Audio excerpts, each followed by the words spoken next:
হঠাৎ করে আমার একটা বন্ধু আজকে এলাকা থেকে চলে আসছে।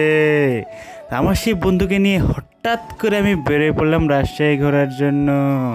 তো যেহেতু সকালবেলায় ছিল এর জন্য আমরা হঠাৎ করে একটা রেস্টুরেন্টে চলে আসলাম। যেহেতু পকেটের টাকার পরিমাণ কম ছিল এর জন্য টুক করে এক প্লেট খিচুড়ি নিয়ে নিলাম। তারপরে সেটা ঘপাঘপ খেয়ে ফেললাম। খাওয়া দাওয়া শেষে আমরা স্বপ্নচূড়া প্লাজার সামনে চলে আসলাম। তো আবার কি করে হঠাৎ করে আমরা চলে আসছি নগর ভবনে। অ্যান্ড এখান থেকে হচ্ছে মেন কাহিনী। তো আমি আসছিলাম ইন্ডিয়ান ভিসা সেন্টারে, ভিসা অ্যাপ্লিকেশন সেন্টারে।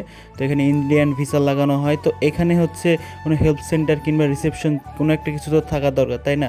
তো আমি ভিতরে যখন যেতে যাচ্ছিলাম তখন হচ্ছে এই যে এখানে যে সিকিউরিটি গার্ড থাকে ইনি আমাকে ভিতরে যেতে দিচ্ছিলেন না। বলছিল যে কি দরকার। আমি বললাম যে আমি ভিসা লাগাবো, তো এই বিষয়ে আমার কিছু জানা দরকার। তো বলছে আপনি কোনো কিছু ভিতরে যাওয়া যাবে না, যা জিজ্ঞেস করো আমাকে জিজ্ঞেস করতে হবে। তো ওনাকে জিজ্ঞেস করলে উনি ভালো মতো কিছু বলতেও দেয় না, ভিতরে যেতেও দেয় না। এই জিনিসটা আমার কাছে খুবই বাজে লাগলো, একদম মানে ফালতু একটা বিষয়। তারপরে হঠাৎ করে আমরা চলে আসলাম রেলগেটে। আর যেহেতু এখানে ফ্লাইওভারের কাজ চলছে এই জন্য এখানকার অবস্থা খুবই বাজে। তো যাই হোক, সব কিছু কাটাই কুটাই আমরা হঠাৎ করে চলে আসছি শালবাগান রোডে। তো এই শালবাগান রোডটা না হঠাৎ করে খুবই যেন ভালো লাগছিল, কারণ আজকে আমি বাইক নিয়ে আসছি। এর আগে আমি অটো রিক্সাতে আসতাম। তো এর জন্য হঠাৎ করে আমার চোখের সামনে আরও দুইটা আঙ্কেল আন্টি চলে আসলো। একটু হলে হঠাৎ করে অ্যাক্সিডেন্ট হয়ে যেত। सुबह सुबह भेंचो दो तुम लोग 2 मेगापिक्सल का कैमरा ऑन करके चुत्तर फैला के ऐसे वीडियो बना रहे हो। তারপরে হঠাৎ করে আমাদের চোখে পড়লো রয়্যাল এনফিল্ড বাইক, যেটা শ করে আমাদের ক্রস করে চলে গেল। তারপর আমি মাহফুজকে হঠাৎ করে বলে দিলাম যে রেস লাগে এর সাথে। তারপরে হঠাৎ করে আমাদের সামনে রিক্সা চলে আসলো, যার জন্য বাইকটা আমাদের সামনে চলে গেল।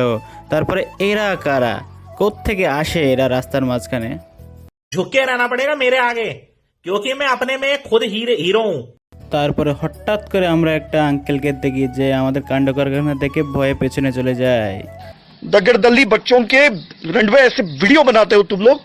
शर्म करो, भगवान से डरो, भोसड़ी वालों, भगवान से डरो। তারপরে হঠাৎ করে আরো একজন আপুকে দেখি, তিনি দৌড়ায় রাস্তায় পার হয়ে চলে যাচ্ছে আমাদের ভয়ে।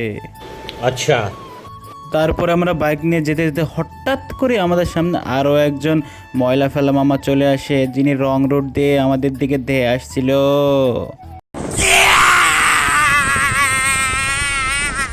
তারপরে হঠাৎ করে বন্ধুর পায়ে কি দেখে ফেলি, দেখি দেখি কই লিখে দেখতে আসেনি পাখর।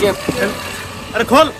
ও স্টেপ, আরে স্টেপ ধারী ব্যক্তি। ব্র্যান্ডের জিনিস এগুলা সবাই পড়তে পারে, এগুলো পশ লোকরা আজকে পরে। গরিব মানুষগুলি দেখেন দামি ভাই, স্যান্ডেল। 400 টাকা দামের 500 টাকা দামের স্যান্ডেল পরে, আরে 1000 1200 2000 টাকা দামের স্যান্ডেলই পরে, যেগুলো আমরা স্বপ্ন দেখি। আমরা এই 1000 1200 টাকা এগুলা গরিবরা পড়তে পারে না, এগুলা সবসময় পশ লোকরা, গুলশান বনানি লোক আজ গুলশান বনানীর লোকের সাথে হাত মিলিয়ে ভাই খুব ভালো লাগলো ভাই। এটা সবার সাথে হাত মেলায় না।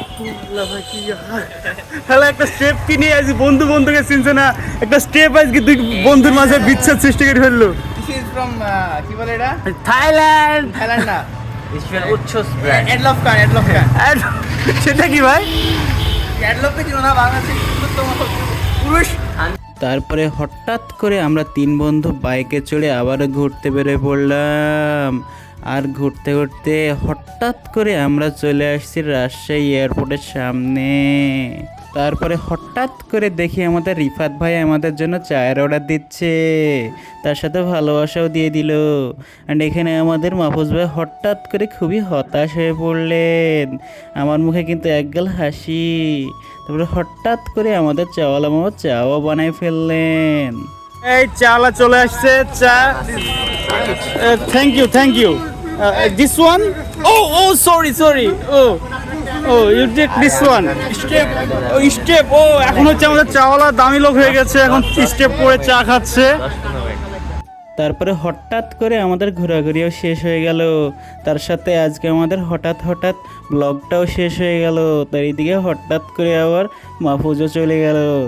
ওকে, এমনই হঠাৎ ব্লগ দেখতে অবশ্যই আমাদের পেজটিকে এবং চ্যানেলটিকে হঠাৎ করে সাবস্ক্রাইব এবং ফলো করে দিবেন। টাটা।